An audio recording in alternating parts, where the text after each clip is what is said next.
ஹைப்பா 11th chemistry problem based கொஸ்டின்ஸ்ல third question calcium carbide கூட வாட்டரை சேர்க்குறீங்களா உங்களுக்கு 2 ப்ராடக்ட் கிடைச்சிருக்கு என்னன்னு தெரியல கேட்டிருக்காங்க.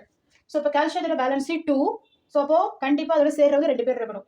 ஸோ இப்போ வாட்டர் பிரிங்க H plus OH minus. So இப்போ இந்த கால்சியம் Ca ப்ளஸ் சரிங்களா, இவங்க என்ன செய்வாங்க ஒரு நெகட்டிவோட தான் சேருவாங்க.